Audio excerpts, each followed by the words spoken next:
this month we wanted to talk about transitioning out of the military and just some of the things that can happen as you do. For me, I was in the Army for 14 years, and I transitioned kind of unexpectedly. I was injured in Afghanistan, had some surgeries, and found out that I could no longer serve.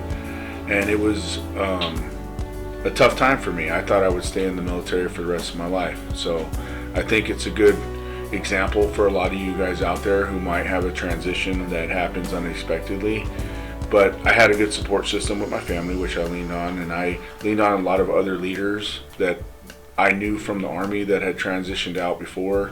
I was a Sergeant First Class when I transitioned, so some of you guys will be at different ranks in different periods of your careers.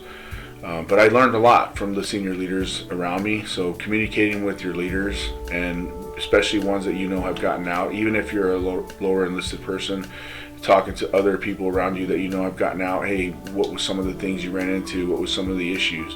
A lot of times in the military, for example, just a simple one is your ID, right? Like you might get the ID from the state that you're serving in versus your home state of record where you're going back. You have to do that. You know, that's something that you think about, you don't think about, but when you get back, you have to change your ID.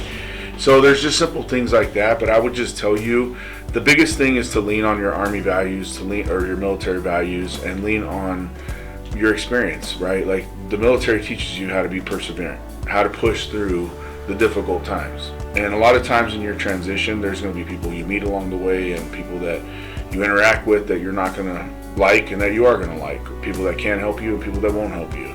So I think the biggest thing for all of us is to just stay perseverant, right? Like continue to push, continue to lean on that experience, find good battle buddies and hold on to them, right? Try to stay positive through it. One of the things that helped me a lot was I try to keep my fitness levels up at the time, because it did help me to feel better. So after working out in the morning and stuff like that. So I just think, like, you know, those types of things, getting into your faith, you know, those things will help you when you start getting frustrated, when you start getting setbacks, especially like if you're transitioning, you want to get out and go to school. There can be hiccups there, right? You got to get the paperwork done. You got to get your, the school semesters don't always start right when you're getting out. You might have to wait a semester. So there's certain things like that where you might have to think about those things. So continue to talk to your battle buddies, talk to your leadership, talk to other people who've gotten out that you trust and know. But again, just lean on your military service.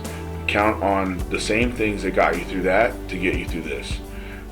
As somebody, like I said, who had to get out kind of rapidly, didn't really expect to get out that fast.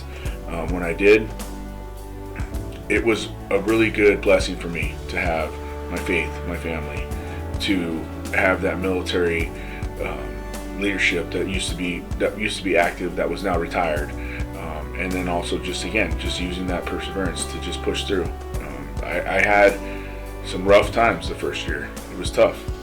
There were moments when I was like, what am I doing with my life? Where am I going right now? Why is this happening to me? Right? So I would just tell you, again, continue to fight the fight. Lean on your values, lean on your battle buddies, lean on your leadership.